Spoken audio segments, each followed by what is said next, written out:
Oh, okay. In our next story, during a teleconference with WWE stockholders last week, Vince McMahon addressed the movies division of the company.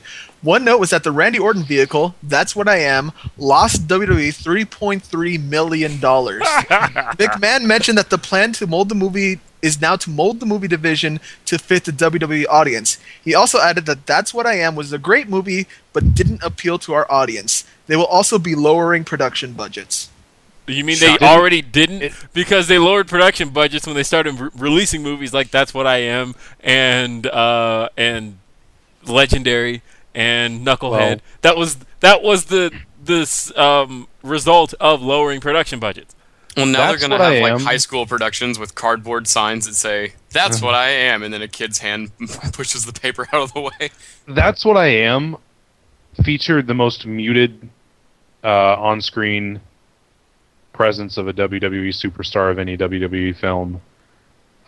Randy Orton wasn't in that film very much, and it's not like he was the star.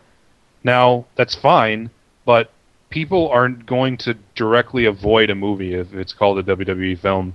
I believe it was the best-rated or highest-rated WWE film on Rotten Tomatoes. I'll say, of the WWE films I've seen, which isn't very many, I've really only seen 12 Rounds and That's What I Am. But I'd say... You didn't see The Chaperone?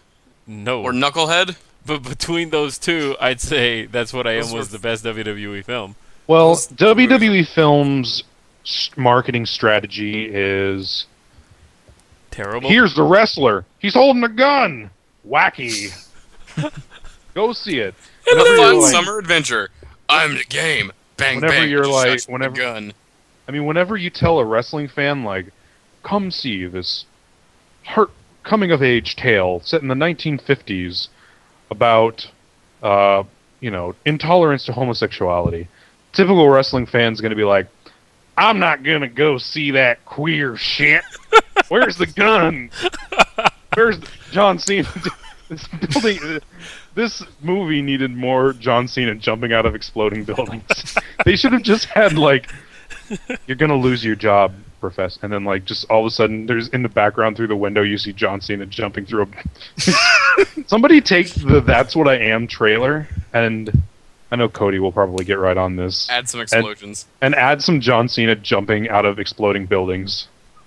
Add in, like, scenes from other, like, The Condemned. Just have, like, Stone Cold Steve Austin beating up an Asian guy. I'm curious as to what they think appeals to wrestling fans, because it's not like 12 Rounds made a ton of money. It's not like The Marine made a ton of money. See No Evil didn't make a ton of money.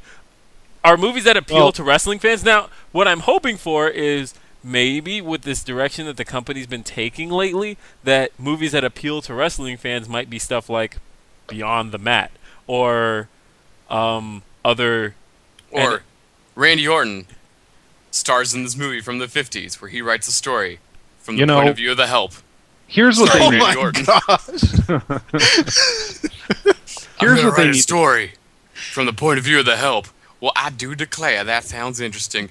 I'm Randy Orton. And this is my movie. They need to remake, like, Shawshank Redemption, only call it, like, Punjabi Prison, and... Great golly.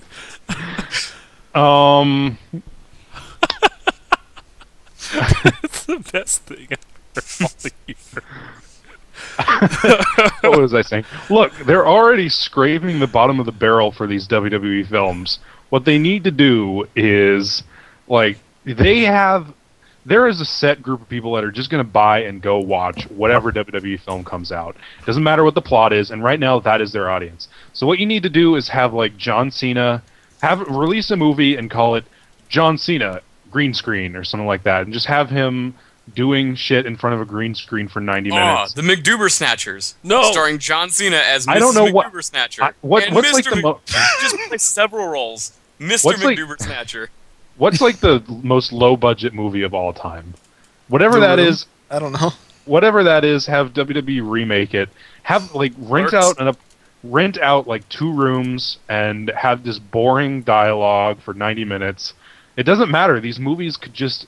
This movie could be, like, 2 superstars, 1 cup, and people would go watch it. Because people love WWE product that much. I think WWE should redo Plan 9 from Outer Space. Anybody? Plan 9? That was better than Plan 8. They should do District 9 with Justin Gabriel. Fucking prawns. No, honestly, I think if they're gonna do these fucking prawns. I think if they're gonna do movies that appeal to wrestling fans, I think what it's time for is No Holds Barred 2. Please tell me you guys have seen No Holds Barred. No. Really? No. The movie starring Hogan? Which one? I saw Mrs. Doubtfire. I saw Santa with muscles. No Holds Barred was a movie. It was a movie about wrestling. Hogan played a wrestler in that movie. Like, they actually, to promote the movie, were using... That must have been difficult for him to, because he that normally the one doesn't with do that. Zeus? Yes. Oh, they should remake 8 Mile with John Cena and call it, like, 3.5 Mile and have it take place in his suburban residential area. And have it just be him having all these first world problems. My computer won't boot up. Ah. You know what? I don't get 4G in this part of my house. I think I just stumbled across a new movie idea, and this doesn't have to be WWE. They should release a WWE film called First World, or not WWE film. Fanoff should release a film called First World Problems, where somebody has all these trivial problems, and then they get dropped in the middle of Africa. I don't know. I think it would be funny. Starring Matt Galloway.